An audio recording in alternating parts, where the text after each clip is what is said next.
পিসির খুবই সাধারণ একটা সমস্যা, মানে সি ড্রাইভ প্রায় ভরে যায়, তাই না?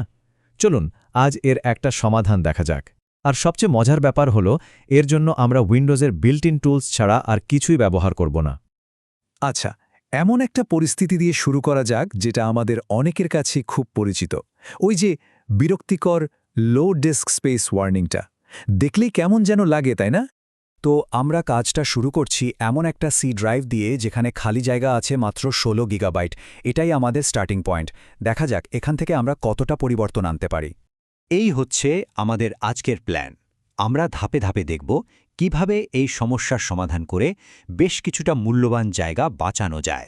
এই সমাধানের জন্য কিন্তু কোনো নতুন সফটওয়্যার ডাউনলোড করার দরকার নেই। আমরা ব্যবহার করব সিস্টেমে আগে থেকেই থাকা একটা শক্তিশালী টুল, যার নাম কমান্ড প্রম্পট।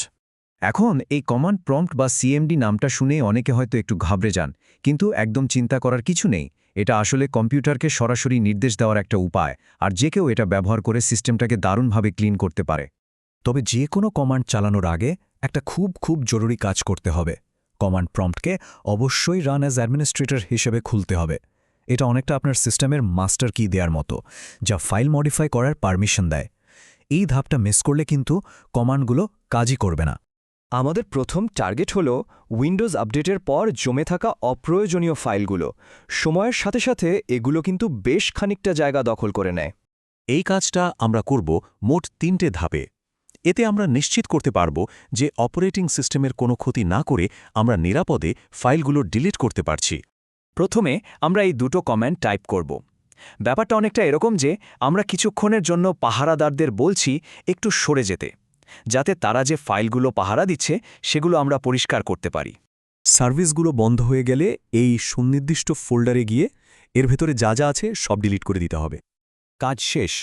এবার সেই একই সার্ভিসগুলো আবার চালু করে দিতে হবে, যাতে সিস্টেমটা আবার আগের মতো স্বাভাবিক অবস্থায় ফিরে আসে। আচ্ছা, এরপর আমরা এমন একটা কমান্ড চালাব যা উইন্ডোজের পুরনো ভার্সনগুলোর ফেলে যাওয়া অপ্রয়োজনীয় সিস্টেম কম্পোনেন্টগুলো পরিষ্কার করবে।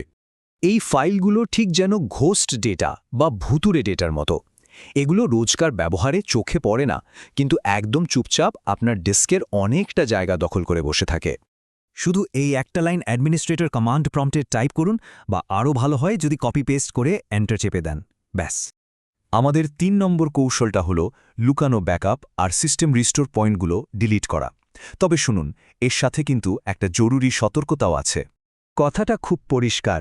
এই কমান্ডটা শুধুমাত্র তখনই ব্যবহার করা উচিত যখন জায়গা খালি করাটা খুব বেশি দরকার, কারণ এটা আপনার সিস্টেমের সেফটি নেট বা সুরক্ষা কবচটাকেই মুছে ফেলে দেয়। যদি সব দিক ভেবেচিন্তে এগিয়ে যাওয়ার সিদ্ধান্ত নেওয়া হয়, তাহলে এই কমেন্টটা এক ঝটকায় আপনার সব রিস্টোর পয়েন্ট আর শ্যাডো কপি ডিলিট করে দেবে। আর আমাদের শেষ কমান্ডটা হলো সবথেকে শক্তিশালী। এটা সিস্টেমের আনাচে কানাচে লুকিয়ে থাকা সব টেম্পোরারি ফাইল খুঁজে বের করে একটা ডিপ ক্লিন করবে। জানি এই কমান্ডটা দেখতে একটু জটিল লাগতে পারে, আর ঠিক এই কারণেই এটাকে নিজে টাইপ না করে সরাসরি কপি পেস্ট করার পরামর্শ দেওয়া হয়। এতে কোনো রকম টাইপিং ভুলের সম্ভাবনা থাকে না। সব তো করা হলো, এবার আসল রেজাল্ট দেখার পালা, তাই না? চলুন দেখা যাক আমরা ঠিক কতটা জায়গা খালি করতে পারলাম। চলুন সি ড্রাইভের আগের আর পরের এই দারুণ পরিবর্তনটা এক ঝলকে দেখে নিই। ফলাফলটা কিন্তু বেশ অবাক করার মতো। মোট 18 গিগাবাইট জায়গা আমরা ফিরে পেয়েছি। ভাবুন তো, শুধু 4টে বিল্ট ইন কমান্ড ব্যবহার করে এই অসাধারণ ফলাফল। এই বাড়তি জায়গা দিয়ে কত কিছুই না করা যাবে। আসল কথা হলো, নতুন কিছু ইনস্টল না করেই যে কেউ নিজের সিস্টেমের স্টোরেজ নিয়ন্ত্রণ করতে পারে। এই টুলগুলো সবার কম্পিউটারেই আছে। এটা তো গেল মাত্র একটা উদাহরণ। এটা আমাদের ভাবতে বাধ্য করে যে আমাদের নিজেদের পিসির ভেতরেই হয়তো আরও অনেক শক্তিশালী আর দরকারি টুলস লুকিয়ে আছে, যেগুলো শুধু খুঁজে বের করার অপেক্ষা।